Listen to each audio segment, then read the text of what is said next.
All right. So, hello everyone, and welcome back to Fundamentals Friday. So, this is the fourth episode ng ating Fundamentals Friday, and for this episode, we'll be working on some past board problems, engineering board exam problems. So, I prepared two problems here, and madali lang naman siya. So, we'll solve it systematically. Okay. So, without further ado, let us begin.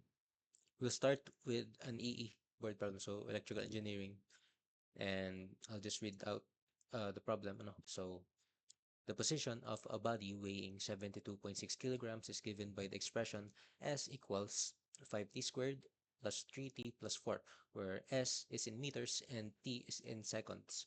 What force is required for this motion? No? So, ang hinahanap dito is yung force. No? And we know that if we're given yung ating functions, then yung problem is involving calculus, no? So if S, no? So let's try to make an analysis, no? So if S is in meters, no? This represents yung ating distance. Now, if you take the derivative, of this uh, function here with respect to time, so ds over dt, no? That is equal to the velocity. And if you take the derivative of the velocity, which is the second derivative, so it could be the derivative of velocity with respect to time, or it could be the second derivative, so it's squared s over dt squared of ng ating distance, the second derivative, and equals sa ating acceleration.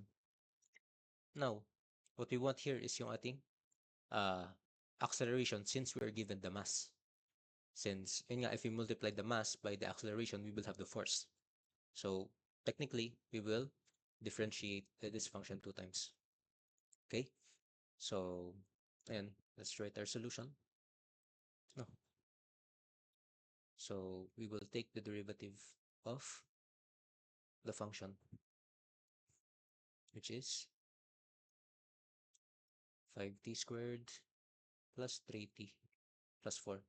No. And this is just the power rule. So, that would be equal to 10t plus 3. Okay? So, yun yung first derivative niya. And if you take the second derivative, if you take the second derivative, that would be 10, no? So, basically, yung acceleration natin, So, this is your velocity function and this is your acceleration function. Now, it would be 10. So, that is meters per second squared. Therefore, pwede natin gamitin to, no? Since force is equal to the mass times acceleration, therefore, we have 72.6 kilograms times 10 meters per second squared. And ayun nga, kilogram meter per second squared is newtons. So that would just be 726 newtons. And ito yung ating force required para sa motion na to. Okay? So, ayan.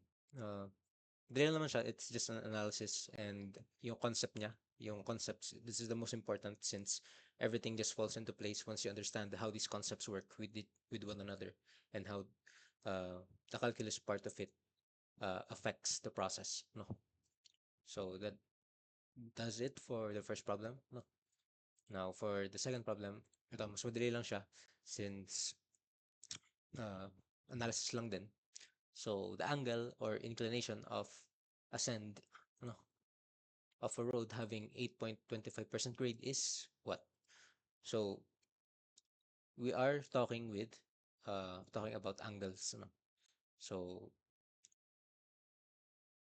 basically yung grade ng road means that yun yung ratio ng kanyang vertical rise to the horizontal run, no? So we can represent actually this problem in a right triangle, which is nice. Since ang hinahanap natin is yung angle of inclination, theta, no? And whenever we're talking about yung ating rise over run in trigonometry or in math in general that involves tangent. Since ayun nga, we have the opposite side over the adjacent side. No? And yun nga, yung ating tangent, theta, that is yung ating opposite over adjacent side. No. Therefore, no, since we have a 8.25% grade, so that is equal to 8.25 no over 100, right? So para sure tayo, divide na natin since siya naka-percent naman, so that basically means that per 100 meters ng horizontal distance, nagra-rise yung road ng 8.25 meters. So, if that's how you want to interpret it. But yung ating tangent theta is equal to 0.0825. No. And now, we can find theta, no? So, we just take the inverse tangent, no? So, theta would be equal to the inverse tangent of kung ano yung nandito, 0.0825. And make sure na hinahanap dito is yung angle. So, that's in degrees. So, make sure your calculator is in degrees. So, sa calculator natin, shift tan, 0.0825. No. Therefore, yung ating theta would be equal to 4.7162 degrees. No. And this is our answer. So, ayan.